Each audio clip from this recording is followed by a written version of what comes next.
Welcome back, everybody, to the Hearthstone Global Games. My name's Dan, and this is also Dan. And he's Dan too, and I'm also a Dan. We're both Dans. One of us is Danner than the other one. Yeah, we're going to do some Hearthstone casting, I believe. I think so. We've got Norway versus Singapore, then the rest of Group A. So we just saw China take down Malaysia, and China go 2-0 in the group.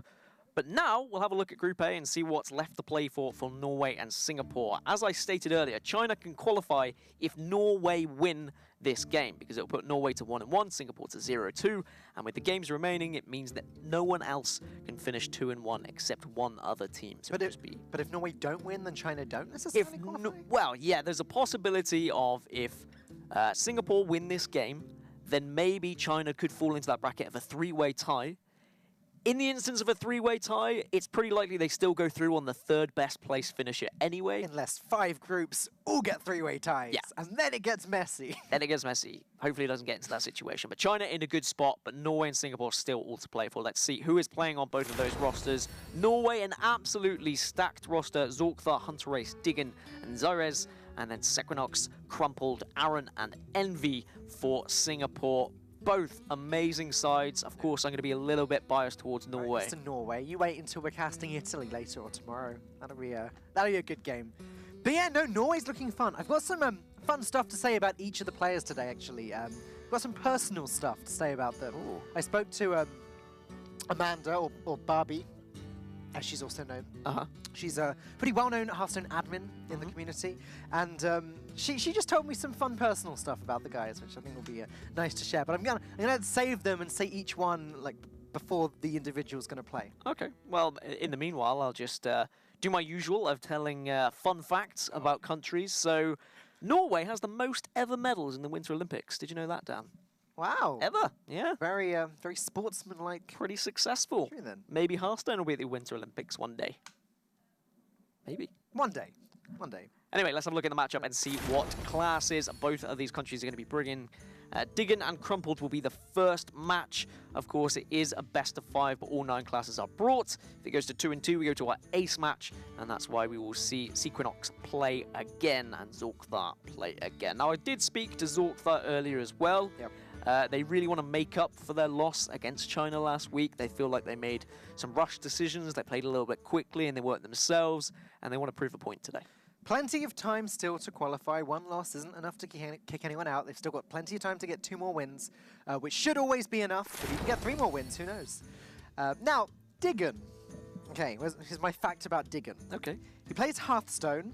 Wow. Doesn't do anything else. Oh. He doesn't talk much, but he does keep trying to grow a mustache. We've all been there. I feel you, Diggen. I've been there trying to grow a mustache. When November comes around, Movember, that's usually the best time because you can get away with having a bad one. Yeah, that's true. I don't know. I don't feel it. I can't actually get rid of mine, so it's just there. Just ever is it glued on? Yeah, pretty much. So Priest versus Druid is the first game. We've seen the kind of rise of different kind of priests. We saw Lightwarden Priest last week. You casted Lightwarden Priest last week. Yes. It kind of turned up and surprised a few people here and there. Okay, so it confused me a lot because Kalenta had just hit rank 1 legend with it, but it happened while I was traveling here. Yep. So it was just a blank spot for me, a blind spot. We totally missed it. And it was the same with Rob. He had to travel even further. So it was no surprise that he missed it. And then it just appeared on the stream, and we were like, oh, Lightwarden's being played now. And then it happened 3 times. It's like, okay, we've missed something pretty major here. Yeah, deck seems strong. I'm not a big fan of it myself. I do like Priest generally, but I tried playing the deck a lot last week and didn't manage to win much with it. I think it's just hard to play. Yeah, it still requires all the combo elements of Priest to actually be able to win games, especially against aggro. Sometimes that Circle of Healing, Pyromancer, etc. can be really important. It's just weird to me that it relies on its 1-drop as sort of the win condition. Like, sure, it's still got Lyra, it's still got Divine Spirit and the Fire, all of that stuff, but there's no Elise, there's no free from Amber, so you can't just kind of wait until the late game and then drop these big guys. You have to have control of the board. You have to set up this position where you can Pyromancer the Lightwarden and then play Circle of Healing. It just seems very tricky to pull off the combo to me. Obviously, it's been a successful deck.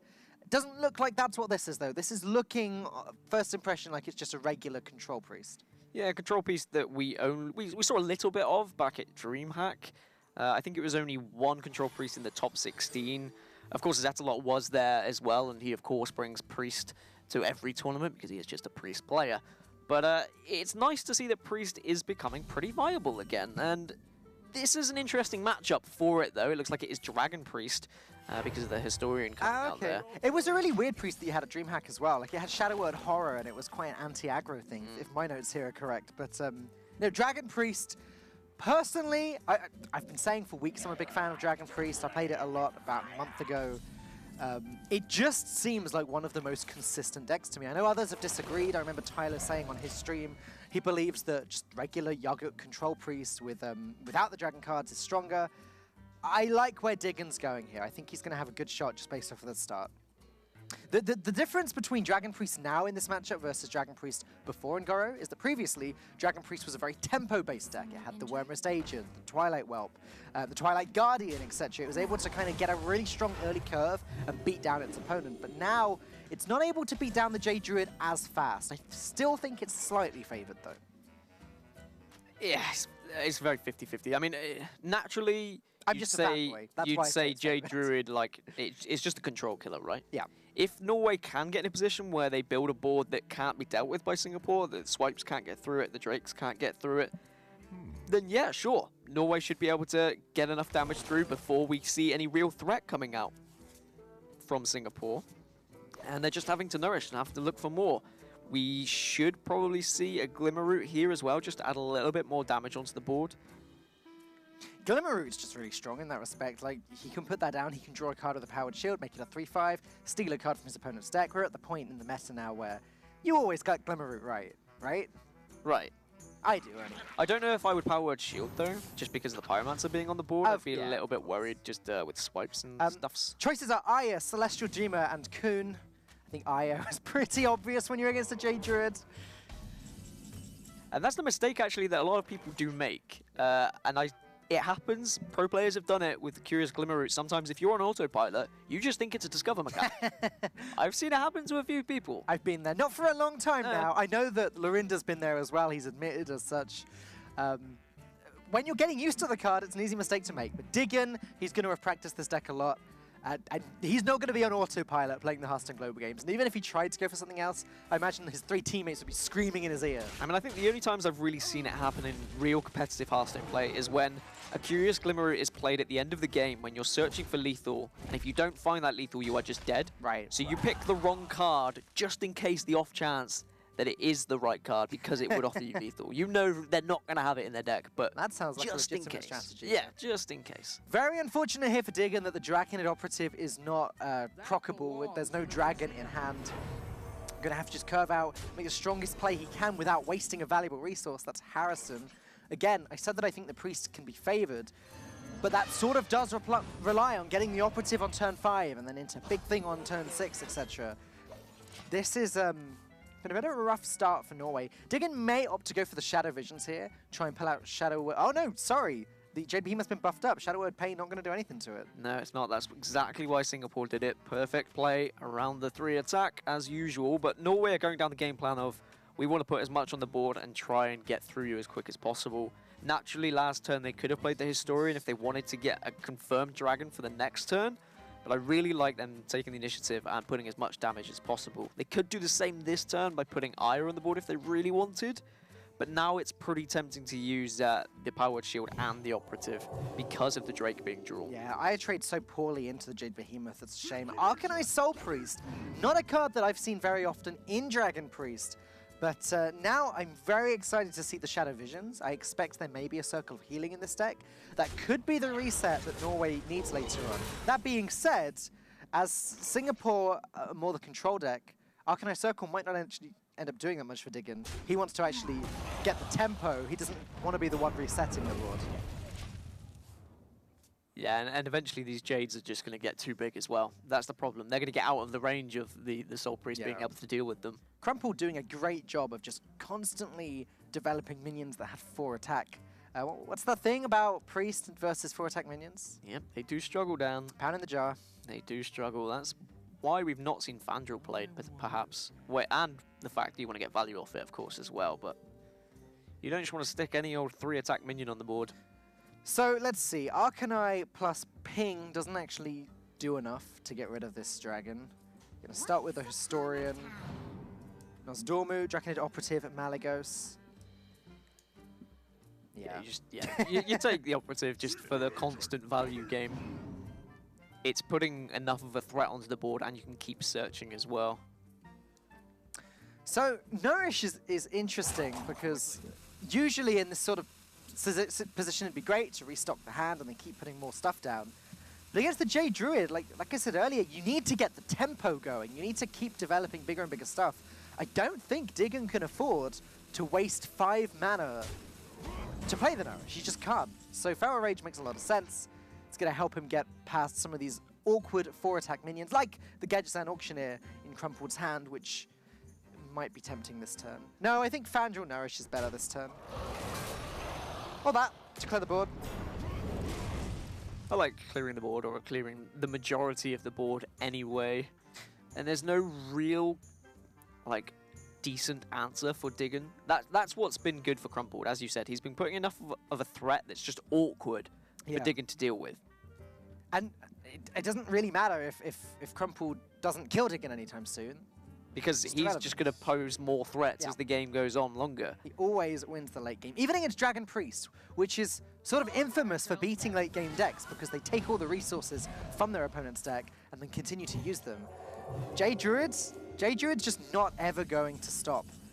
I'd like the idea of Fangel into Nourish before Gadgetzan Auctioneer, because then Crumpled's going to have the chance to pick up a Jade Idol, then play it, shuffle 3 more into the deck, maybe draw a Wild Growth, and then after that, start going off with the Gadgetzan Auctioneers. Crumpled got a slightly different idea. He's just going to go now with the Auctioneer and the Innovate. And for Norway, they're really going to struggle the further this gets into late game. I mean, there's a potential they might be running another Glimmer route, might be able to find one of those Jade Idols. It's pretty slim, but still possible. In fact, they've already started things off with the Ire as well. Maybe that's a way they can get into the late game. It's a long shot. Just looking at Crumpled sequencing here, this is really awkward because he's drawn the Wild Growth and you can't play it. Yeah, okay, he's got this Gadgetzan Auctioneer in hand. He can play that later. I'm trying to work out if this did end up being better than Fangel into Nourish. I don't think it was. He's got an awkward board that Crumpled, that Diggen struggles to deal with. That's all Crumpled needs to do. He just needs to stall. He's playing the stall game of, I'm going to make it difficult for you to remove my board. You have to answer everything I do.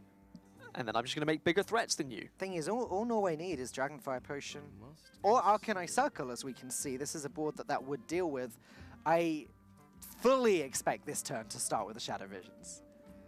Because like you said, there's no way currently that he can deal with this. Primordial Drake just doesn't cut it. Wipes out his own board in the process, and only then gets rid of Crumpled's Primordial Drake. Oh, this is Elise. Oh, he's going to go for a pack. No, he's going to... Okay. He will have the option later, though, to find multiple packs. And the packs might be the way he gets out of this game. Might be able to find something significant to swing the tide back in his favor. And at least he's putting a body on the board that now Singapore have to deal with. Yeah. The swipe comes out. Singapore, right time. Yeah, Singapore aren't going to struggle to deal with it. I don't know if they even need to play the swipe this turn. Okay, going to start with the Fandral. Fandral plus Nourish plus Feral Rage seems like a pretty good shout this turn. Yeah, I'm all right with that. Or even just Fandral Feral Rage Hero Power, though I don't think you can afford to play this without playing the Nourish. Yeah. And the Feral Rage will allow you to clear up Elise using the Jade Spirit as well. And then again, you're saying, okay, how are you going to answer this? So how does Diggen win this game? Is it just Shadow Visions into Unguro Pack into try and just get something of value? You can Shadow Word Pain and get rid of this Fandral now. And then play Primordial Drake, and then you're back in the driving position. Great, you've got the board. I want to say that most of the time, the Unguro Pack just isn't good enough. Okay, so it will often get you a Swamp King Dread, because there aren't actually that many legendaries that aren't quests in Ungoro, so there's a high chance of it being the few that are. So Swamp King Dread could happen, and that's okay. King Mosh might be good as well. If Diggen's got a way of dealing damage to all of the Jade Golems, then he can come out and use King Mosh to finish them off. So tricky, though. Embarrassing parent in the background of Singapore there. Oh, I totally missed that. Oh! Showing off the good stuff. All right. That'll be a discussion that we had later. Dad, I can't believe you walked in on stream. I don't know if he even knows about it. No, Did he see will it? later. Oh. And Crumple just deciding to start putting threats on the board. It is a potential Dragonfire Potion opportunity. There it is. It's about as good as one as he's going to get as well. Yeah, because you could Dragonfire Potion into Shadowwood Death. Yeah. And then just push 4 damage to face. Does he death this? I'm trying to work out what the other options are. He can't quite afford to Dragonfire Potion, Arcanite, and Ping. So he might have to death. He might have to as sort of a tempo death. It's just a shame he can't put any more minions on the board at the same time. Yeah, because he knows that more Jades are going to come out as well from Crumpled. Awkwardly trading in the Primordial Drake into Aya and then playing Dragonfire Potion would still leave a 6-1 on the board, which would perfectly trade into the Primordial Drake. It's not a nice situation for Diggin. Now, alternatives are you could start with Shadow Visions, look for something a little bit different. Not got much time to play the Shadow Visions now, Dan. He's going to have to start making some very fast decisions. Dragonfire Potion, the obvious way forward. Going to make your play the death. I think he just had to. Yep. He has to start chipping away at Singapore's health. Singapore's still sitting pretty on 23. Yeah, it was the play that kind of struck you immediately as what we were going to see come out. But you've always got to consider the other options, to be honest. Now Crumpled has a lot of good choices. He can play just both of the Jade minions, create a huge board, just having a party, meanwhile, in the Karazhan game board. Yeah, Jade Behemoth plus Jade Spirit would be, what, a 7-7 and an 8-8 alongside the 3-6 and the 2-4, 2-3, sorry. That's a massive board. So Norway, it looks like they kind of learned their lesson a little bit from last week. It was Diggin, he actually brought a Secret Hunter, which just got trampled by an Evolved Shaman in the end. He could have picked Warrior instead. Priest is a little bit more on meta. Only slightly, but yeah. I agree with you. Meanwhile, Crumpled going through the motions, making the somewhat obvious play that we described before. 7-7, 8-8, 3-6, 2-3. Big board of a lot of stats. Diggin going to struggle to deal with that. Though, there's the Circle of Healing. If he can pick up a second one, maybe from Shadow Visions. Do you run 2, though, in Dragon Priest? I mean, I don't run 1, personally. Exactly. Well, that's the thing. If you're going to run them, are you just going to be running 1? Yeah. My thought process would be that. You run 1 Soul Priest and 1 Circle of Healing. Create a healing potion. Yeah, this seems like it's scared of aggro. We've seen multiple 2-ofs, so there's no way it's a Kazakus deck. Because when I see Greater Healing Potion, that's what jumps out to me, Kazakus.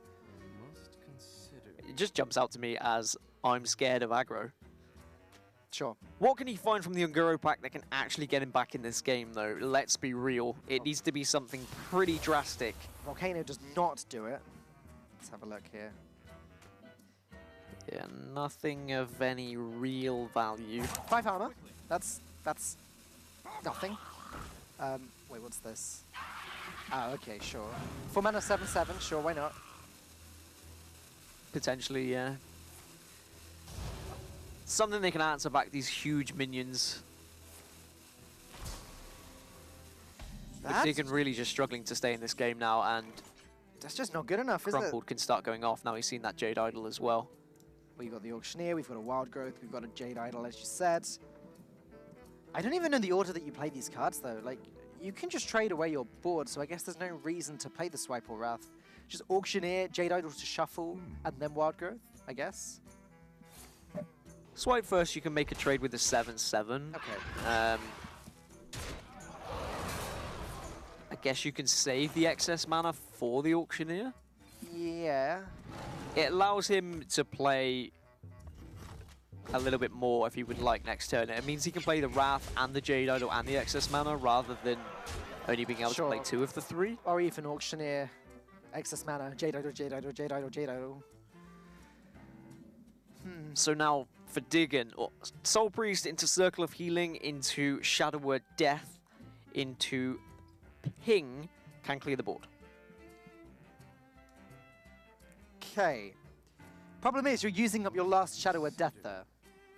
Which may be necessary, but it doesn't feel good against a Jade Druid who's only played one Auctioneer. Well, it's kind of the point where Diggen's really struggling to win this game anyway. He's just trying to stay alive. I think, not entirely sure, but I think one of Crumpled's remaining cards must be Nourish as well. I don't recall seeing the first one, or seeing a second one played. Yeah, Diggen is just going to have to do what he can to just clear this board, stay alive here. Can clear it all, but the board is just going to rebuild again, and meanwhile, Diggen is not putting anything of value onto the board for himself. Yeah. A Tar Lurker next turn can certainly absorb a little bit of damage, but yeah. The first Jade Golem just bounces off of it, that's the problem. So he's opting not to use that Shadow of Death. He's leaving that 8-4 on the board, as you said, because those Jades are just going to get bigger. I think that's correct, but I don't think he's going to be rewarded for it on this occasion, because there's going to be way too many Jade Golems and only one Shadow of Death to deal with all of them in just a moment. Yeah, the game's about to end in approximately 20 seconds when Auctioneer just goes off into Jade Idol, into Wrath, into Jade Idol, into Excess Mana, and we just see some big old Jades on the board. And it's a shame for Diggen, to be honest. It's always tough to go up in the first game and have a loss, especially off the back of a loss last week.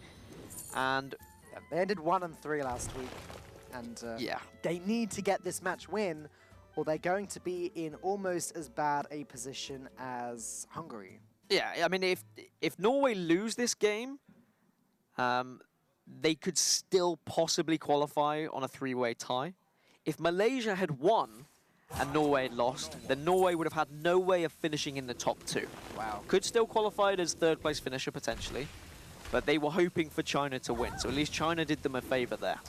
And Dan, you need Norway to win. You need it for your caster pick. Yeah, my caster pick was Norway. There certainly, Zorkthar said that he thinks a lot of people consider them the underdogs in this group, and they want to prove, and they want to do it for Scandinavia. They want to move on. They want to get to those last 16.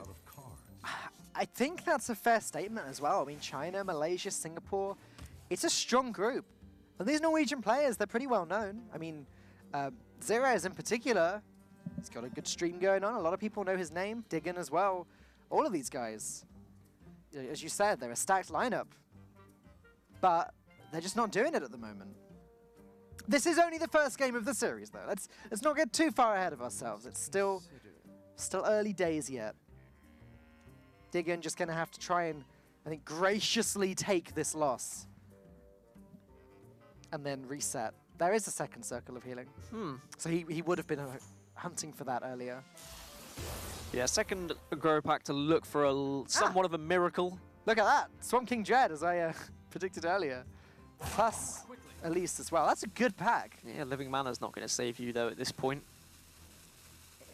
In a different phase in the game. In a different world, in a different universe, that would have been a parallel one, fantastic perhaps, pack, right? then it would have been great. But no, Singapore going to start this one off well. Crumple getting the victory. And Norway, unfortunately, 1-0 down. Now, I didn't get to say my interesting fact about Singapore earlier. Okay. Did you know they hold the record for most vinyl records smashed in 30 seconds? A record for most record smash. You know vinyl records, like the big round black ones? Yeah. 30 seconds, most smashed, by a team of disgusting. 5 martial arts, just punching through them. Oh. I didn't even think of martial art. Sure. Speaking of punching through, let's punch our way to the next game. Hunter Race versus Envy, and it's going to be Rogue versus Warrior. Hunter Race taking the Rogue rather than the Mage, and Envy taking the Warrior rather than the Paladin. All right, are you ready? Are you ready for my, just to cut in there, are you ready for my Hunter Race fact? Okay. From Amanda earlier. All right. So he's 16. He used to compete in a lot of sports. Now he only really competes in Hearthstone. He knows every single Taylor Swift song, and as you can see there, he is the most Norwegian-looking guy you'll ever see. Wow. With his curly blonde hair, blue eyes, and long body. Right. Okay, a long body, huh? Great, well... According to Amanda. To be honest, Zorkthar said to me as well, he said that he believes Hunter Race will make it to like a BlizzCon or at least a big Blizzard final before he's 18, I think he said. He might have said 17 in The fact that he's always competed in other sports is relevant because it means he's used to high-level competition. I'd say that as kind of random facts that have nothing to do with the Hearthstone Global Games, but it does all come together. Like a competitor's history in other competitions, it means that they've got the stomach for it. She also said that he's a terrible singer. That isn't so relevant, and the Taylor Swift thing, but made me smile. Wait, Taylor Swift does make some great songs. No, he's a terrible. Okay, great. Okay, just clarifying. She's great. Envy, on the other hand, he played a pretty important role last week in the actual loss against Malaysia. He actually was able to win himself. He took Quest Warrior, I don't know if you remember, against the Pirate Warrior, and was just able to sustain himself. But this week, he's going with that Warrior again, so maybe he's going to take the Quest Warrior, or are we going to be on that same old story of, do I try and confuse my opponent by bringing something a little bit different? You're going up against Rogue. We were talking about this before the stream even started today, that the three of us casters, we were talking about the old bait and switch. And if teams are doing this thing where if they play the same deck every single week, does that become obvious? Or do people start expecting them to switch deck? And is it less obvious if they play the same deck? The mind games in the Hearthstone Global Games, especially at this point, 12 weeks in, the mind games are real. Yeah, and Zorkthar was saying for Norway, like most teams have got to this point where they know what their strategy is going to be. And yes, okay, there is an element of trying to read your opponent. Is it going to be a bluff? Is it going to be a double bluff? But most of the time, you just have to assume they're going to play what they're comfortable with. If they've played Quest Warrior 5 times, they're probably going to play Quest Warrior again. But Envy, going against that, played Quest Warrior last week. This week, he's bringing Pirate Warrior. And that's probably the better matchup against the Quest Rogue. Envy is comfortable going face. And aren't we? I think we're all quite comfortable going face. Some of us are less comfortable with the Quest Rogue, Hunter Race, bringing that on, and that's not a bad start at all, actually. The Caverns below, Firefly, Glacial Shard, and a Bouncer. That Shard plus the Bouncers is what Norway are going to need to win this. Yeah. Meanwhile, on the other side of things, Patches the Pirate. I guess that's not the end of the world, because at least they've got something they can play on turn 1. But yeah, there's that. Yeah, I mean, I'm trying to make some sort of lightheartedness about it. It does mean that Hunter Race can have a little giggle. That's what's important. Hunter Race gonna have a giggle about this, that's for certain. 2 Bouncers now, plus Glacial Shard. I expect Firefly to be turn 1 here. Yeah, you could Firefly turn 1. It immediately challenges the Patches. You still get the Elemental in hand, so if you want to be using the bounce back with the Elemental, you can. However, as you said, Glacial Shard plus bounce backs can be detrimental for a Pirate Warrior. But then I'm thinking Firefly turn 1, and then, yeah, Firefly turn 1, Dagger up turn 2, and then Shard bounce. Yeah, okay, that's fine. No, because you don't fit in the quest then. Huh. That pesky quest, huh? The fact that it's 1 mana is actually really awkward for Hunter Race here, because he would have a great curve if he didn't have to play it, which he absolutely does. I mean, interesting fact, weren't quests 0 mana during testing process? Apparently, at some point during the... I mean, I'm sure that a lot of different things are experimented with, but that is one that was made public, yeah. Oh! Hey, Patches. Who's in charge, really? If Norway wants to, they can drop the quest here along with Patches. I really want to find a statistic about how often Patches is drawn, especially off the top for the first card, for what Singapore had. That happens immediately after the mulligan. So often. Because like you get it in the mulligan, you mulligan it away, you think, yeah, that's great, I got rid of it, and then it comes back. Yeah. Yeah. He's an evil man, Patches. Very Is he a man? No. No. He's not. I actually have no idea what he is. He is a particular species that I should know because I am a massive WoW nerd. Draenei, is he? Draenei? No, I don't think he is. He's very small. Anyway, you've got the option to just pass this turn if you want as Singapore. You could play a deck hand, push 2 to face, and just hero power. And then next turn, you've got Dread Corsair into Bloodsail Cultist. Yeah. Or you can do it the other way round. For example, you can do deck hand into Cultist if you want. I think he has to just kind of go for it. I wouldn't even be surprised if he drops the deck hand here. I don't think in this matchup, in this specific scenario, that actually using the Cultist to buff up the Furry War Axe is important, because on turn 5 he could use Arcanite Reaper anyway. I wouldn't be too upset if he just played the deck hand here and the next turn just played the Cultist, even if both pirates had been destroyed. But no, he's going to play a little bit conservatively, going to make sure he gets all of those hits on the weapon. Yeah, I can understand him doing so. You're completely right. On turn 5, he will have the option to play the Reaper anyway, but I guess he just wants to get as much value and as much damage as possible. Now, for Hunter Ace here, he needs to start making a decision of how he's going to complete this quest. How he's going to even play the quest in the first place, that's the Yeah. problem. A lesser player could easily make the mistake of start playing Glacial Shards here and not actually play the quest first. So you can quest, then use your coin, Yeah. then you can Glacial Shard, probably freeze the face, and then just ferryman him back. I think that is the way to go, yeah. Are we freezing the face or are we freezing the minion? I think you You're freeze probably the face, freezing the face. because at least it makes the Dread Corsair have to at least challenge Yeah. what's on board, and then you could deal with it with your weapon if you want for the next turn. It's 3 damage, you're freezing either way, and this way, if the weapon does get upgraded, then you're saving even more damage. So yeah, you're right, that's the better way to go about it. Rogue Strike, okay, we're kind of rewarded there for freezing the face, especially if Hunter Ace can keep it up, but he's going to struggle to keep that up as this board's going to get very out of control very quickly. Backstab as well. Really good draw. So I wonder whether Hunter Ace is running the similar variant that we saw Mitsuhide running without the Stone Tusk Boars, running backstabs instead.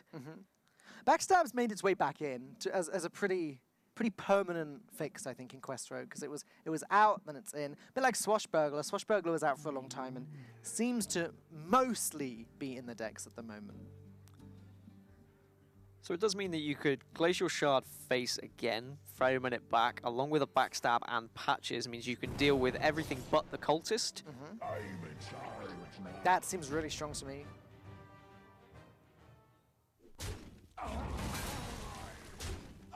Yeah, he's going to go down this route.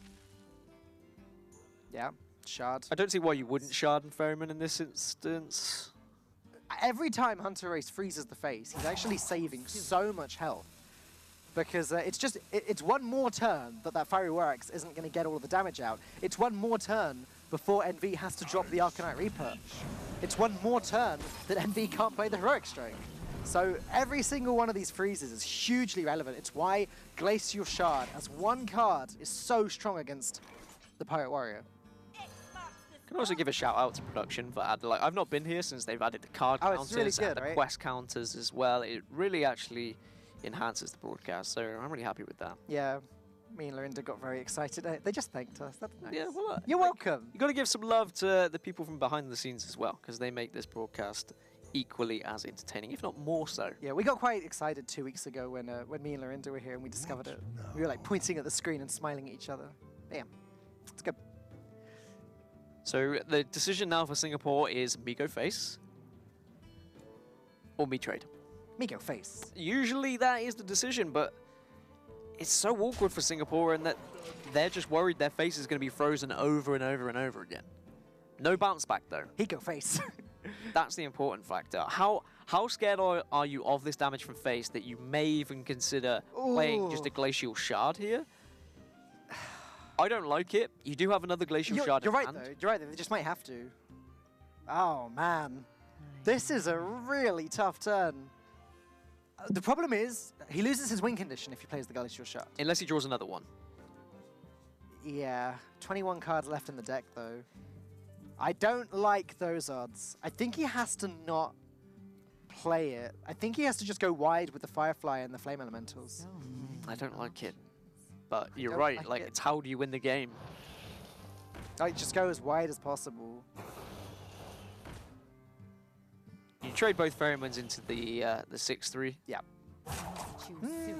Yeah, I think you have to. I was considering for a second the possibility of face tanking the 6-3 once and trading, but... I like this from Hunter Ace. I really like this. Oh, he's going for it! Yeah, you trade in and then you say, right, if you want to get rid of my win condition, you have to waste your time. You have to waste 3 damage. Yeah, no other way of doing it. That 3-4 has to go in, and I think it does have to go in as well. 100%. You get rid of that. Which is still a problem, because again, how does Hunter Ace win? Yeah, you're right, there is a second Glacial Shard in the deck. And then the win condition, I guess, for Hunter Ace is I have a Vanish and then I can play 2 more Elementals, and then my quest is done. But by that time, you're going to be taking 4 damage per turn, if not more, from the face in general. Well, that's going to save some damage at some point, maybe. Yeah, I think you have to Vanish here. I don't like it. Well, it gives him a win condition again, because now he's got... This essentially gives him 3 more Flame Elementals. Obviously, the Firefly generates another one when it gets played. So at least, even though Glacial Shard is gone, he's still got a way of completing this quest. Oh no. No, hey, production. Come on now. We just gave you a compliment. Stop. Oh dear. Every week. Meanwhile, 9 damage slammed into the face of Hunter Ace. And all he can do is complete a quest and put a Tide Hunter in the way, which just about is rubbish. So he's going to have the Mimic Pod and look for some form of answers. Looks like he's struggling here. Vanish is not going to help him. You put a Tide Hunter in the way and you hope that they can't get through it, which at the moment, they can't get through both. So he is still alive. I love NV's reactions, by the way, to everything that's going on. Like, he's so emotive. So many face expressions. You know how those feelings you used to get against Pirate Warrior when you'd see them like draw patches and you see them have a rubbish game where they draw badly because of the amount of ladder experience you've had against them? Yeah. I feel like that's happening for Quest Rogue as well. Right. When people are struggling as Quest Rogue, you have a little giggle about it because you know how different this game could be if they had drawn the nuts. NV still doesn't have a choice but to trade one of these 5 attack things into that taunt, which is really frustrating for a Pirate Warrior, like having to waste 4 extra damage. It does mean that next turn, Hunter Ace can use this Vanish again. And he's going to have a Tide Hunter still to be able to play. He can vanish into Tide Hunter and he actually stays alive. This is amazing. I can't believe Hunter Ace is sticking around in this game for so long. He's got 5 health left. Sorry, 4 health left after this weapon swing. But yeah, as long as NV doesn't pick up a Mortal Strike or another Charger, then you're right. Vanish is powerful to do it. Glacial Shard, though. Okay, I think Glacial Shard's better because it finishes the quest. It finishes the quest, you vanish, you play Glacial Shard and Flame Elemental. Yeah, or Firefly, I don't think it matters which.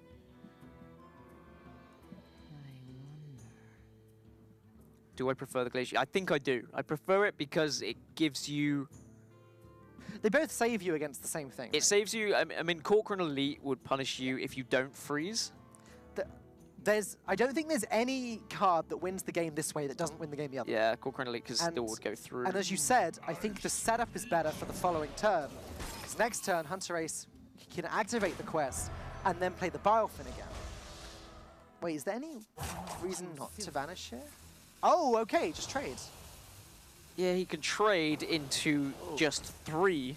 You are leaving 1 damage on the board, but I like this. This is really pushing and really taking control of this board. Does this lose to anything the other player? What? Hang on a second. You've got to try and set up the lethal next turn. Okay, sure. That's so risky. Southie Deckhand would now be lethal for NV. Arcanite Reaper's not going to do it. Hang on a second. This game looked like it was 100% going to the Pirate Warrior earlier. So now Hunter Ace needs a charge. They both do, he right? might not be running boars. If he's not running boars, this becomes more difficult. Well, because you can play, if you get a deckhand, you still need to dagger up, so the deckhand plus vanish is not going to work out. Novice Engineer allows him to search. Yeah. If he has a boar, he can still be looking, and that's not going to work. I think he just trades and vanishes, because then he can replay the Biofin. That protects from the Arcanite Reaper. And then he still wins next turn. So I don't think there's any... I think it's too risky to search when this is sort of the safe option that wins the game most of the time anyway. He can actually freeze NV's face as well. So I believe that means the only card he loses to is Mortal Strike. Yeah, Mortal Strike, because there's a taunt in the way, so Corcoran Elite isn't going to be doing anything. So NV has 2 chances, potentially. Bitter Hydra is not one of them. So out of nowhere, Hunter Ace has been able to pull this one back. Really well played game from him. That's what the Quest Rogue can do. If you want to know how to play Quest Rogue, go back and watch that game 8 times, because that was an incredible performance from Hunter Ace. I'd actually already written down in my notes. I'd written down that NV had won that. I'd put a little tick next to his name, and I was ready to move on. But nope, Hunter Ace completely took the bad. You did a Lorinda. I did. At least I didn't announce it. At least I didn't say, this game. Well, usually I point out Lorinda doing it. I didn't point out you doing it because I didn't see. Oh, okay. This time. Let's have a look at hide my notes from you now. Let's see what the third game is going to look like. It's going to be Zork Thar versus Sequinox. And it's going to be Shaman versus Priest. A very well-played game from Hunter Race, though. I am just going to go back to that as the Quest Rogue. I was looking at defensive lines. I was looking at the Vanish and the Glacial Shard. Instead, he was like, actually, I'm going to leave 2 damage on board. It He was says, I'm not scared. picking up the second Glacial Shard was a huge factor as to how Hunter Race came back from that, but he set up for it beautifully, and seriously, I will go home and rewatch that game. Do you know what won him the game? What? Was playing the Glacial Shard at the 3rd Glacial Shard, knowing he wouldn't bounce it back, freezing that face, you're right. giving himself the out. It was right. a really good decision from him. Of course, a decision that would have been backed up from his teammates, the Norwegian guys as well. Props to you for spotting that, yeah. Now before we get too much further, time for Zorkthar's fact. Okay. So hopefully we'll get to see him in a second. It's story time with Dan Falcone. Spends a lot of time talking to the community, discussing the meta, etc., etc. Does not like losing because of RNG. Does not sleep. Ever? It's just what she said. I didn't. She said. I didn't fact. Yeah, I didn't fact check. I just.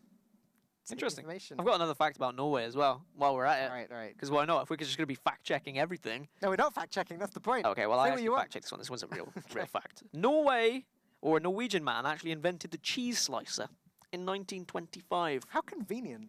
Yeah, for Bjorkland. Without him, we wouldn't be slicing cheese, guys. So show your appreciation. I'm sure we'd find a way. Just shred it with our nails or something like that. Seems good. Maybe that's how cavemen did it. Always works for Lorinda, I hear. All right, well, Shaman versus Priest then. We've already seen one Priest today for Norway, but it got taken down. Evolved Shaman is naturally where we're going to go. That seems to be go-to now. Yeah, and so it does depend on what the priest is, because depending on which priest it is how good the matchup is. Any priest that runs Holy Novas and Dragonfire Potions and Shadow Visions, I believe, has a pretty good shot against the Evolved Shaman. Yeah. They can just clear the board over and over again. Cards like Potion of Madness, Wild Pyromancer, they'll clear the early board. Shadowwood Pain will get rid of those pesky totems, the Primal Fin, the Flame Tongue, the Mana Tide. So if it is that type of priest, I'd give it to that deck. But then you've also got the Double Gangster Evolved you've got to worry about as well. And that's where the Dragonfire Potion Shadowwood deck should be able to deal with it, but we have seen situation where you end up with 3, 5, 6s. For example, Sunwalker might come out as well. That's Divine Shield that's going to get in the way. That's true. And it's got 4 attack. The Priest's Nightmare. However, it might be something like a Silence Priest. And Priest is in a position similarly to a lot of other decks where people are still trying to find out what's the best archetype for Silence that deck. Priest isn't so hot against the Evolved Shaman. No. Devolve is a card that these Shamans are running that will just wipe out all of the progress that the Priest has made on buffing up the minions. And also, it's just very good at building up a wide board. But that's another greater healing potion, Dan. It is. Then again, if anyone is going to play a slightly off-meta deck, Sequinox is the guy that I would expect to do it. I did speak to Sequinox earlier today. Yeah, well, exactly. What's happening? Exactly. Like I said, the priest that was at DreamHack ran Shadowwood Horror. Let me just see if it also ran Greater Healing Potion. I've got it in my notes. I mean, Shadowwood Horror does very well against aggro.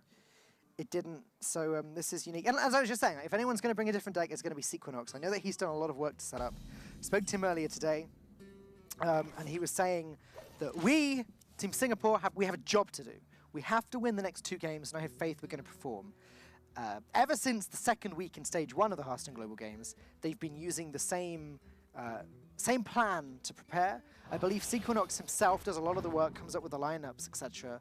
And he just tells his teammates, you know, go play the decks. Like, these are the lineups we're taking. Just play them as much as you possibly can. And the highlight from last week, of course, with Sequinox was when he got that double Prophet Velen into Fireball. Right. 24 damage Fireball. That was disgusting. So if anyone's going to do this, yeah. If anyone's going to pull this off, it's Sequinox. Cabal Shadow Priest is an incredibly strong card as well. Always has been. It's weird that it doesn't have its place in this meta. I wonder how long it's going to be for Sequinox to wait until he pulls this trigger as well for the Shadowwood Horror. Naturally, you're worried about the Mana Tide Totem anyway. The Powered Shield might suggest where he's going to go with his next turn. Maybe he's thinking about just doing it straight away. Oh, okay. He's got to play that now. Yep. Just denying Zorgthar that 1 card is huge as well. The 1 card draw for the next turn. Not that, not always complaining. Tile Creeper seems pretty solid this turn. Primal Fin Totem plus Elemental, also pretty strong, gonna go really wide. That Shadow Word Horror is going to be so punishing in this matchup. Sequinox just needs to time it. So Yeah. he gets it in and gets as many minions with it as possible, but doesn't wait too long so that Norway evolve the board. Yeah. Or play Flametongue Totem even. That would be a problem.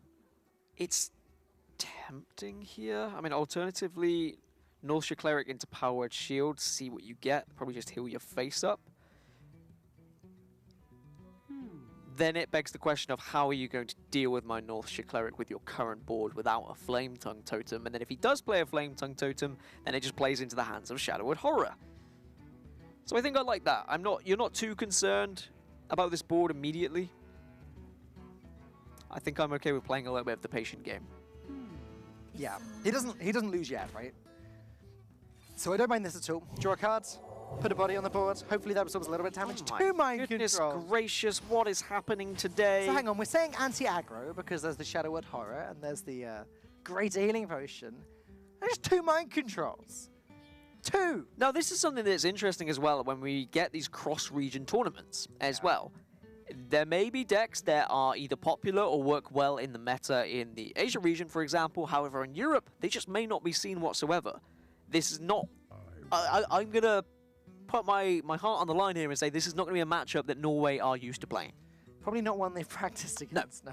You don't in testing go, oh, actually, let's play against Priest that has double mind control. Double mind control, about Shadow Priest and Shadowwood Horror, Yeah. Greater Healing Potion. I bet we'll play against one of those. Yeah, it's like I've got my note. I'm trying to make notes quickly on what these decks are. Like for Sequinox, my notes are: what is this deck? 2 mind control, Cabal Shadow Priest, Greater Healing Potion, and then for Zorkthar, I've just got Evolve. Evolve Shaman. Yeah. And Evolve Shaman is pretty standard. I touched on it a little bit earlier, saying that some people were putting a Sea Giant instead of one Devolve now, but that's about it in Jade terms Spirit of... as well is kind of an interesting development. Again, one we were talking about last night.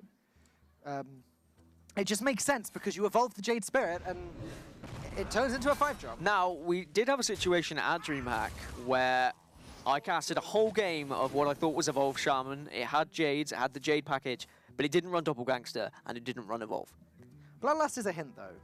No, but it still ran okay. Bloodlust. It ran everything from Evolve Shaman except Doppelgangster Evolve. It replaced it with Jade Spirits and Jade package. So I should quickly cross out the word evolve in my notes. And, Not necessarily. and write token. Not Because not just yet. Because it's still a token shaman. Like regardless, if it runs evolve and doppelgangster, then it's still a token shaman.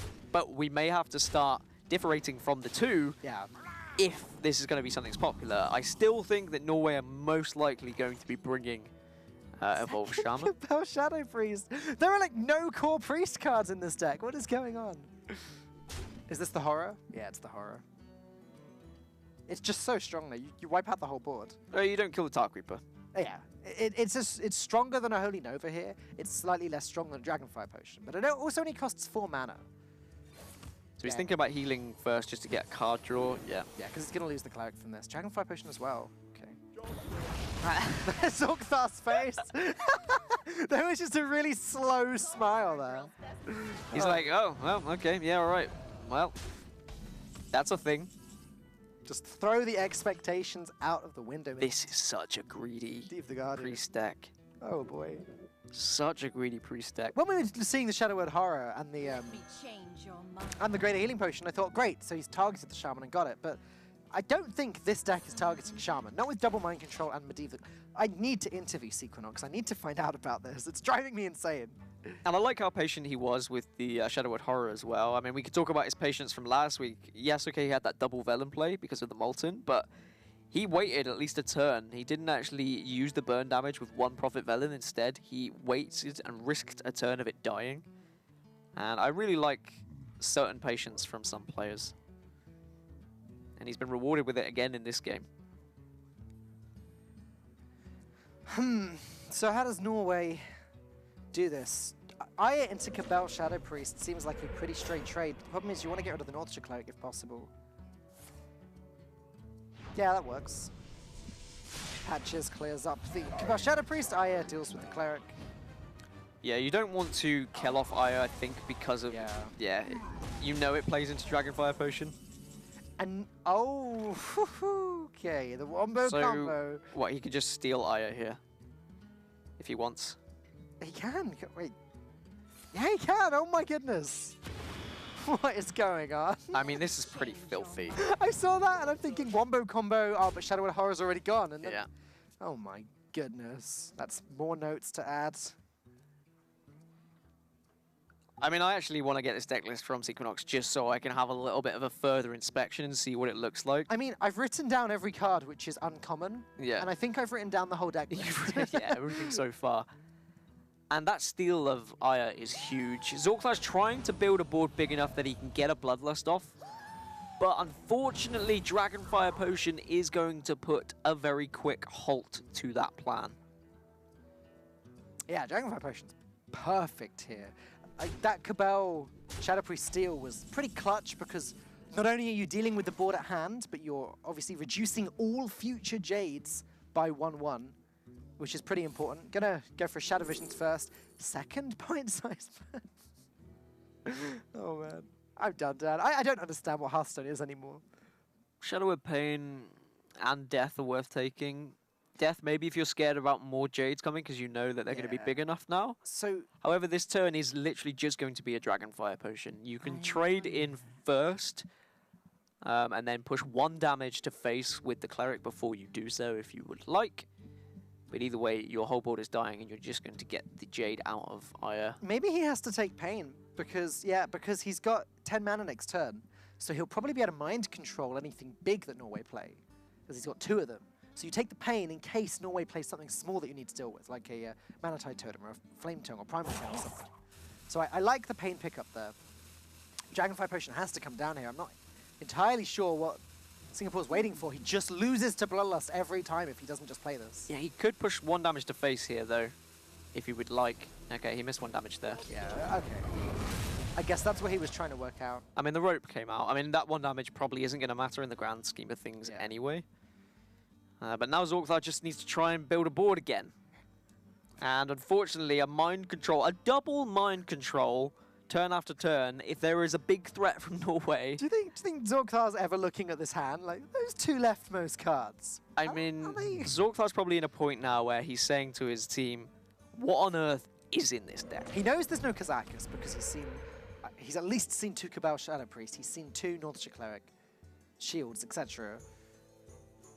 Okay, so does Sequinox, how worried is he now of this 6-5? Because if you're brave... yeah, I still think maybe you mind control it. Yeah, I think you do. I was going to say if you're brave, you could Medivh, but I think it's too much of a risk. Would Bloodlust have won if he Medivh? Round of applause from Zorkthar. I feel like it's somewhat of a sarcastic one. Double Bloodlust would have been lethal if he left the Fire Elemental there, so Singapore definitely rewarded for taking that. Just gonna take that one with the mind control as well. This is nuts. And he has to do it. Oh. Maybe he Dragonfires now because of the Flame Tongue. At some point he needs to build a board, but yeah, why wouldn't you Dragonfire here?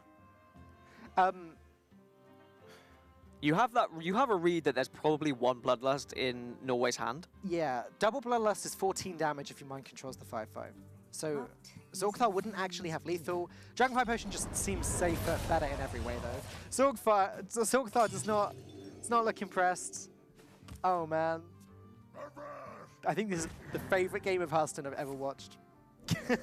And it's a brave decision from Singapore to be able to bring something that is a little bit different. And they had the tools. Yes, okay, if they hadn't have had that Shadowwood Horror in their opening hand, if they had drawn that late, this game could have been over. But now we're going to be in a situation where Sequinox can play Medivh, and then next turn, if there's any threat played, he can just play a Mind Control and generate a 10 mana minion as well. Even if they're not a big minion from Zorkthar, you could just play a Mind Control because it's going to be a 10 mana minion. He's almost at full health, Dad. I'm just going to sit here and fangirl over Sequinox. I think he's my new favorite Hearthstone player.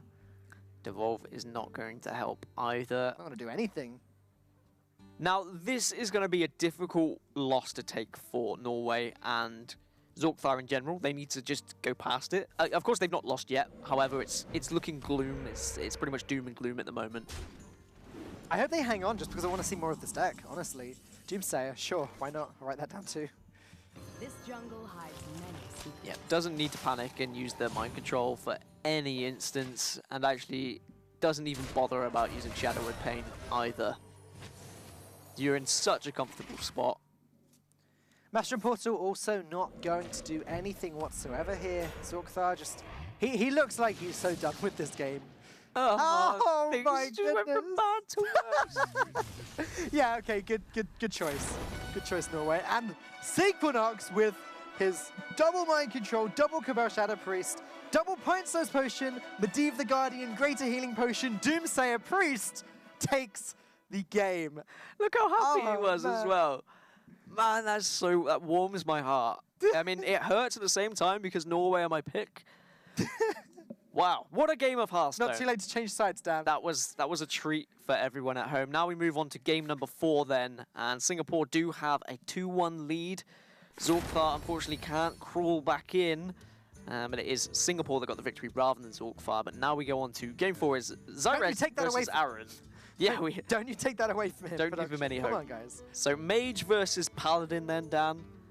We've spoken, or at least I've spoken a lot about Paladin today with Neil. I'd like to talk with you about Mage and about where Mage is, because it seems like Freeze Mage is becoming a little bit more popular again. It is. I'm trying to work out why. Someone, who was it? There was someone, I think it was Strife Crow at Seat Story, said that he believes that Freeze Mage is just the best ladder deck at the moment. And why? I don't know. It's hard to say because I tried it out after that. And first game I played was against a Discover Mage or a Burn Mage. And he just kicked my butt. And of course he did, because one of the reasons Discover Mage got so popular was because it beats Freeze Mage. It does what Freeze Mage does, but also takes over the board. Yeah. Freeze Mage is strong against Evolved Shaman, that goes without saying. Against these decks like previously Zoo, the decks that they can just kind of go Frost Nova, Doomsayer, Blizzard, Flamestrike, etc. The Evolved Shaman, I guess the Aggro Druid, decks like that, even Hunter sometimes. It can perform pretty well against because it can just clear the board over and over again. But Right, so Dan, I don't know why it's suddenly so popular. what have you got on Zyrez then? All right, Come on. I've been waiting for this. Your fun Norway facts. This is the last player, so the last one to get excited about. But Zyrez studies psychology and is called the best Norwegian player by the Norwegian community. He practices a lot with laughing. Wait, wait. He practices laughing, or he practices with Practices a laughing? lot with the laughing. player laughing. Okay. I think that's what it says anyway. Yeah, okay. And lastly, he broke his toe at the Twitch after party at DreamHack. Did he actually? I didn't know that. Yeah. Oh, poor guy. He was obviously busting some moves on the dance floor Sure. and then busted a toe. But Zyrez is a great player, but something that he spoke with me and Lorinda at DreamHack was that he feels like he gets too much recognition as a player, and that his teammates don't get enough. I mean, we look at the likes of Hunter Ace, Diggin, Zorkthar, all phenomenal players. At the start of the global games, they didn't have the same name that Zyrez does. Yeah, but now kind it's of- changed. It's part of being a streamer, isn't it? Yeah. That does propel you in terms of reputation. I mean, Diggin was at Winter Prelims 2016. He was in the top 4. Like he's done the HCT qualifier things. Like he's pretty well known player on the circuit, but it's just the power of Twitch, the power of streaming. It can put you in that position. This is just going to be the Discover Mage by the looks of it from Singapore. Yep, Discover Mage, This is which... N'Zoth Paladin. There is an eye for an eye there. Now, eye for an eye can always be good against both Freeze and Discover. Not as good against Discover as it is against Freeze, though. And here's the other thing. We can see there's an Infested Tauren there, so N'Zoth is an important facet to this deck. Getaway Coda and Redemption, I think, is just too valuable. Like, you need to get these minions, have them come back to life, and then get them again from N'Zoth later on. If Zyrez can pick up Tyrion sooner rather than later, the Getaway Coda is going to be huge. Aaron on the other side, though, just picking up a Frostbolt casually. 0 mana Frostbolts. Probably one of the strongest cards you can get from Primordial Glyph. 0 mana spells are brutal at the best of times, but when it does 3 burst damage as well, that's pretty scary. And this is a decent matchup for Aaron as well, because last week he played Control Paladin himself, and we have seen in the global games, yes, okay, everyone kind of knows how to play every deck, but we have seen favorite decks that people specialize in. And if you are playing against something that you are very familiar with playing with, usually, you should be able to pilot well against it. However, it wasn't the N'Zoth variant, so maybe this is going to be a little bit different for Aaron. This is not an easy turn for him. There's nothing clean to do here. It's one of the frustrating things, I think, in the kind of early mid-game as the mage. When your opponent's got control of the board, it's just really It's frustrating because you want to do things like this. You want to play Volcanic Potion, but that doesn't even really clear anything. Clears the 2/2. That's it. Can't even ping if you're playing that this turn. Counterspell is worth considering and just playing just for something to do.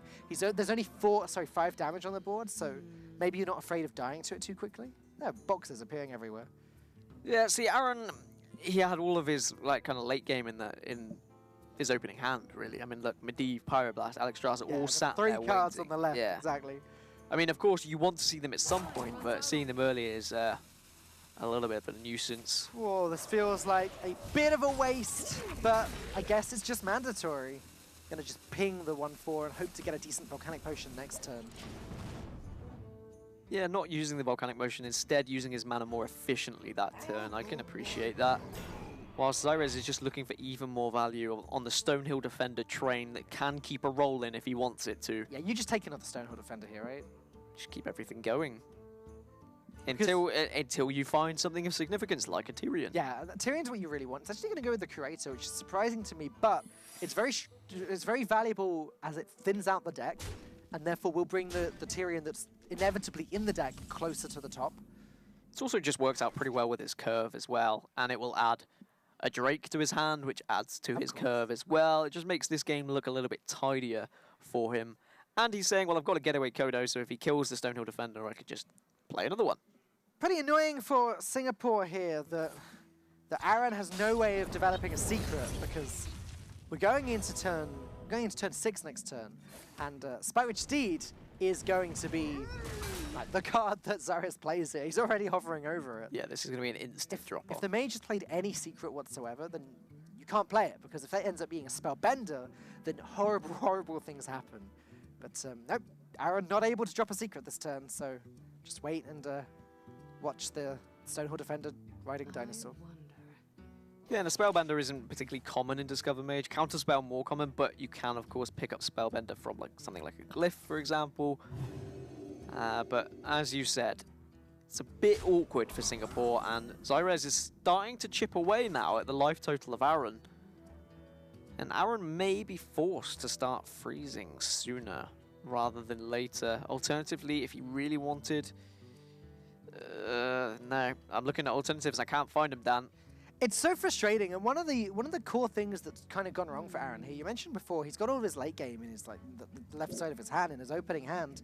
He didn't manage to get the early Mana Worms, the early Arcanologists even. I don't think we've even seen a Medivh's Valet. All of these cards in the early game are so strong and so good at just starting to deal this little bit of chip damage.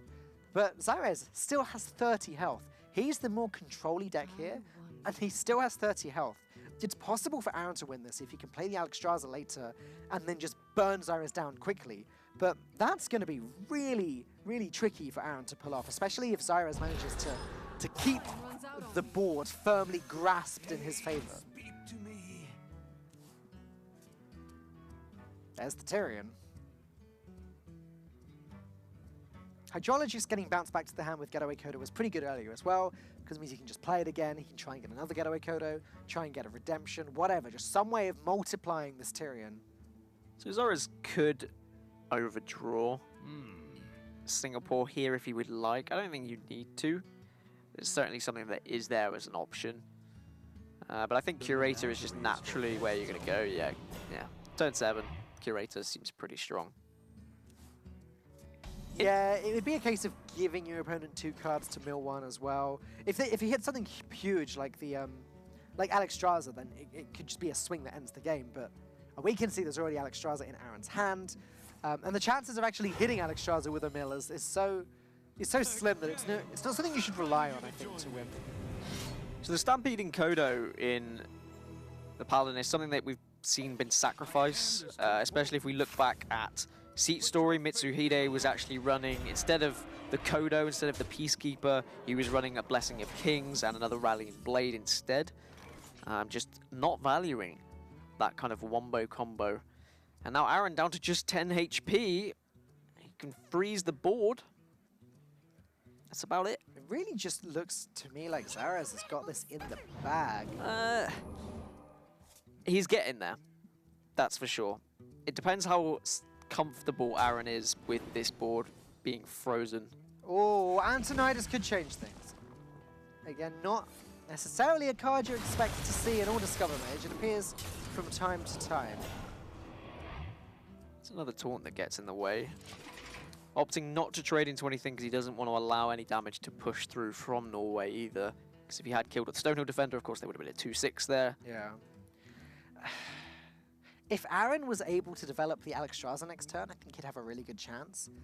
But frustratingly, he can't. There's no Ice Block up. He could play Ice Block plus Frost Nova next turn to freeze the board again, and also develop the Ice Block, and then play Alexstrasza, but then maybe he's giving Zyrez too much time to get his healing.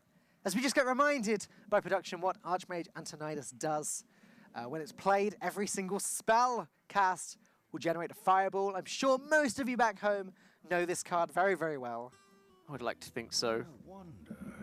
So Norway, if they want to, could Equality and then Consecration and then True... No, not quite. It depends if you want to kill off your own Tyrion here. You could kill off your own Tyrion to push 5 damage to face if you like. That's tempting. That's a really interesting way of looking at this game. I think I liked that. Let's see if what Zyrez came up with is better. No, he's just going to opt to keep his board. Like, Okay. You didn't need to. It was me looking at a 2-turn lethal with caster vision. Yeah, it would have been a little bit greedy, I guess, and that Gluttonous Ooze would have been a huge punish for it as well. As it happens, I think the Ooze will come down this turn, so... well, will it though? Well, yeah, okay, so Singapore can trade into Tyrion and then play the Ooze. Ooze, Ice Block, Frost Nova looks like a pretty solid turn here, because then you play the Alexstrasza. And also the Ice Block's not getting popped if you freeze the board and get rid of the weapon.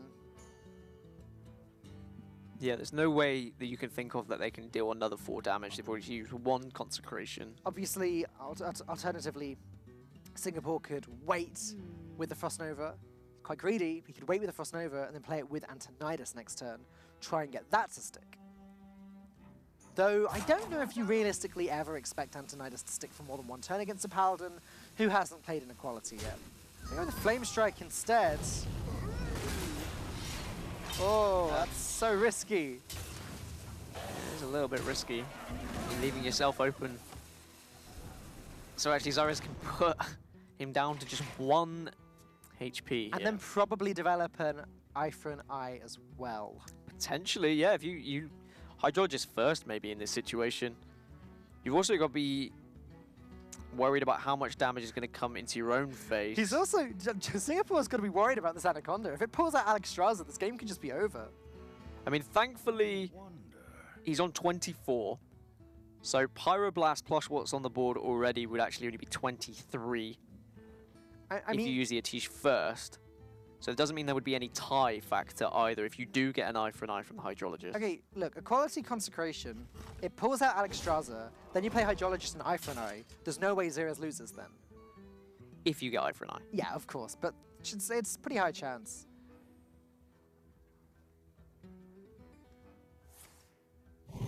Okay, this is the safer way of doing it. It got the Alexstrasza though. Oh man, if that was Antonidas, this would have been a very different story. So you have to Ice Block, 100%. Well, you can Ooze. You could Ooze. Ooze and trade, and then you've got 8 health again. I think you could probably get away with not Ice Blocking there if you did that. If you've got the mana, then of course you still Ice Block. I think it's too risky just oozing, because another True Silver or a Rallying Blade could kill you. Oh, you get the armor as well, don't forget. True. So you've got 8 armor. Oh, Sherazin, okay. This series is just mad. Yeah, the armor's actually a really important factor. Puts him back up to 8. And then that's swinging this back in the favor of Singapore, suddenly. Oh, what is going on? They just have lethal next turn, and what can Norway do here? What can Zyrez do? Look for answers. Hydrologist into Eye for an Eye. That's not even going to save you unless they mess up. Time to cross out another tick, I guess. Like to play with fire? So doing what he can to deal with some of this board. And then just taking down that Alexstrasza. There we go. So you're down to 16. Still not game over just yet. Yeah, but Antonidas plus Frostnova, as we can see, there wouldn't be a way for Norway to deal with it just yet. And I think now is the time, too. There's no way that Norway's dealing 6 damage next turn. Both True Silvers are gone, right? I guess Antonidas' Ice Block is slightly safer. No, okay. Yeah, like I said, I think both True Silvers are gone. It's so unlikely. Like, True Silver Consecration is the only way that Zeros wins with this board, and it's so unlikely. Nothing for Zeros here, unfortunately. He can look for secrets, try and find an eye for an eye, but even that's not going to be able to save him. It's looking like it's edging towards a Singapore victory, and it's been a really well-played series for Singapore. A very interesting series, Dan. Oh, man. It's been so entertaining. Not actually developing the eye for an eye, but it's not quite lethal. So what does Singapore do here? Volcanic Potion's got to be worth considering. Ah. So you could ping Volcanic, Ice Block, Medivh's Valet. Yeah, but Ice Block's no good because of the eye for an eye. Yeah, but you have to be down to 1. If you're still on 6, you can still ping that eye for an eye, right? Yeah. So you're only worried about eye for an eye if you are down to 1 HP. Problem is he can't. Okay, so Volcanic Potion plus Medivh's Valet. Right. Okay. Yeah. So you Volcanic Potion, Medivh's Valet, and then you can trade your Antonidas in as well. Because you don't want to allow any damage on board, because you don't want to allow the Paladin to get you down to 1. I'm just starting to think it's almost possible that this game ends in a tie. It would only end up in a tie if Aaron is forced to Pyroblast to finish off Zyrez. Yeah. That's risky. We're going face. Well, I suppose... No, you can... If you go face, then if there is a Rallying Blade for Zyrez, he can only pop you at 3. So even if he does pop you at 3, you can still ping if there was an eye for an eye picked up. Forbidden Healing... It's no good, though. Antonidas needs to die. That's the problem. And she can't afford to kill the Antonidas because of all the fireballs in hand. So he has to play the Forbidden Healing.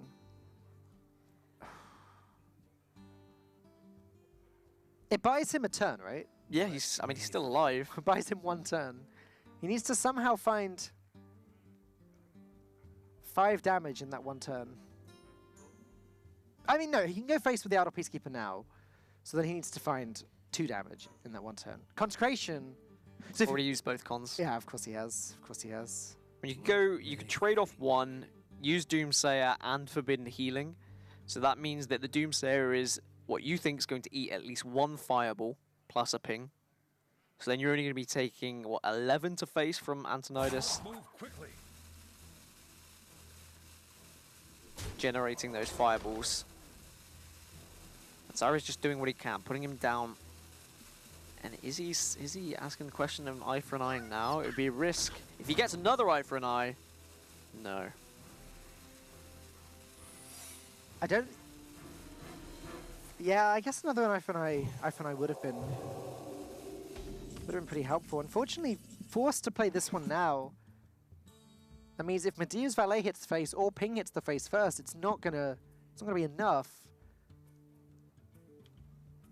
I mean, Singapore should just play this one smart. Yeah. You ping the face first off, check for eye for an eye, and then you just trade. Yeah, there we go. Takes you down to 2. You trade and put some fireballs to the face as well. Yeah, it's important to play around the second eye for an eye, exactly. Even though we know that it's not a second eye for an eye. Oh man, Singapore just gonna take this. This is insane. Yeah, Zyrez is doing what he can, or he was doing what he can to try and stay alive. A second eye for an eye may have slightly helped, but even then, Aaron would have just been able to ping that one away as well, unless there was something like a Rallying Blade drawn now, and that might have changed it, but quality is not a Rallying Blade, so Norway having to concede, and it does mean that they fall to 0 and 2 in the group. However, that is not them done and dusted. There is still a possibility that they could move on. in the event of a third place finisher or potentially a three-way tie for second place. That is some of the best Hearthstone gameplay that I've seen, though, on both sides. Like, I fully was engrossed into that series. Hunter Race with the Quest Rogue game. Let's not forget about that. I know it happened quite a while back, but that was incredible. The comeback against the Pirate Warrior, and then Sequinox with the Priest. That was some great mage gameplay from Aaron. I thought that he lost, but no, came back nicely. Oh, what a series. What a series indeed, and I'm looking forward to the interview with Singapore as well to have a little question. I mean, I think we know what we're going to ask about. Yeah, we narrowly missed out on interviewing Singapore last week after the Prophet Velen incident. So I think that Sequinox was quite upset that we didn't get to talk to him there. But we are going to hopefully talk to him in a moment. Yeah, I believe we have an interview ready, so we'll jump on into that one. Sequinox, an incredible performance from you. You looked very happy and you were laughing a lot after that win. What on earth was that priest deck that you... Hi guys, it's actually called Horror Priest, I think. Makes sense. Yep. I mean, it was featured a while ago. I've been using it on ladder. I streamed a few games and then it kind of went booms somehow. Because at that point there was a meta which we did hit the shaman, right? So there was a point where ladder was infested with those shamans. So, and I just feel like Shadow Horror is a really good kind of meta right now. It hits Aggro Druid, Flood Shaman, and then you have Pine Size and Cabal Shadow Priest to handle the bigger minions and to handle Spirit Steed. So it's kind of like a concept that kind of materialized. I mean, I wrote it down as double Mind Control, double Cabal Shadow Priest, Medivh, Pint Size Potion, Greater Healing Potion Priest, because I had no idea like what to... Horror Priest is a pretty good name. So you were specifically targeting Shaman with it, is that correct? The main targets of the deck are Shaman, Aggro Druid, Paladin. Yeah. Mainly Shaman and Paladin. Yeah. And of course Mage, right? Yeah. Mage is just easy game for any priest. Okay. Which seems, I mean, with double mind control as well, like that's quite a late game variant with the priest. So is it also able to tackle control matchups as well as the aggro matchups? It's kind of like I kind of managed to find a balance. I mean, there's Doomsayers in the deck also. There isn't the fancy, circle wild pyro nonsense. But the later, I think you actually beat Thorn Warrior with the deck. Yeah, provided they don't really know what they're doing, because you can just steal all their turns, right? And Medivh gives you such a huge board swing. And Elise, of course, Elise. Yeah. It's definitely an advantage when your opponent's not really sure what you're playing as well. I don't have anything else to ask you at this point. I just want to say that's one of my favorite series of Hearthstone I've ever watched. I really enjoyed that. Yeah, it was a really good series. Thank you very much. You have one match left then. I believe you still have China to play. Yes, you play China in your final game. How are you feeling about that one? We are feeling great. And we are going to progress irregardless. Don't worry. Confidence. I like it. Well, thank you very much. Cannot wait to see next week's game. Yeah, we're really looking forward to it. We'll see you next week. Take care. We won't disappoint you. Thank you. Bye. Hope not. Take care. Well, he was very happy, smiley, and very confident. And, well, if you see Horror Priest on the European ladder, you know why. I'm going to go straight home later on, check out his stream, get that deck list, and give it a go. My goodness.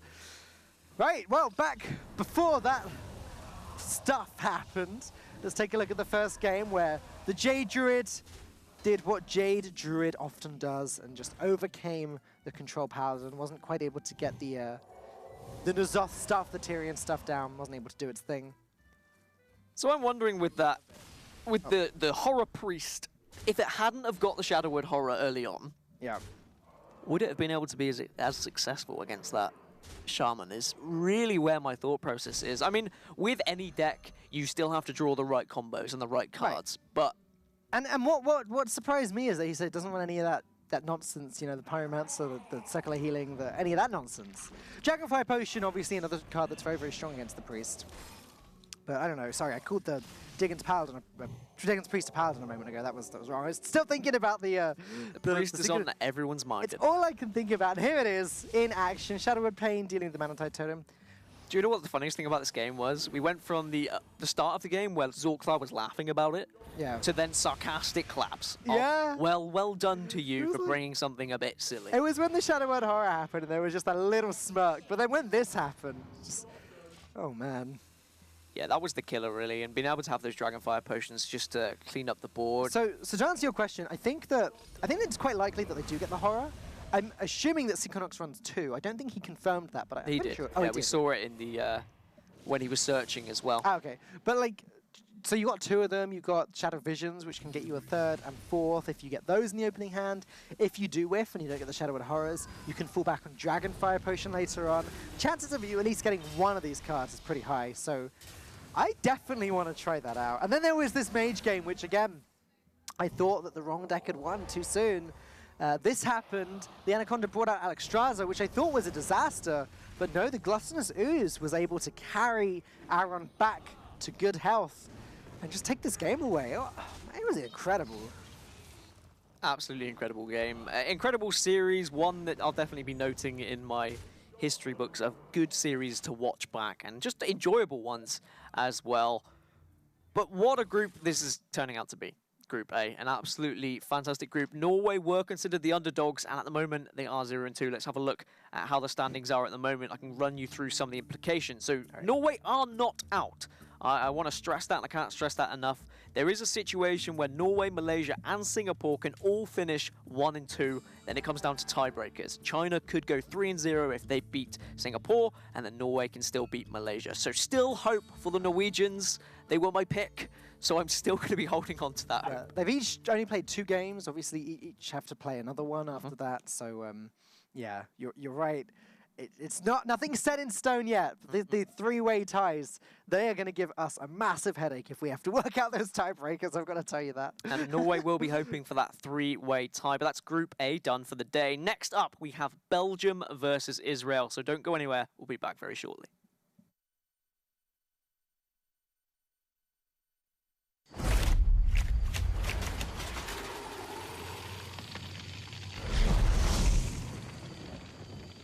We're almost there. Quiet down, everyone.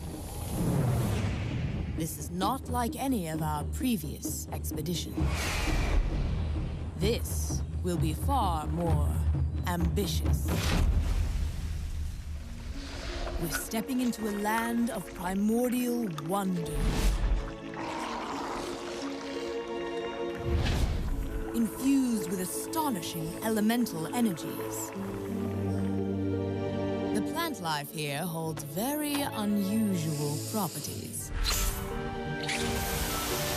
So don't touch anything. And while you may be excited to see the local fauna, you might want to make sure they don't see you. Because their powers of adaptation are devastating.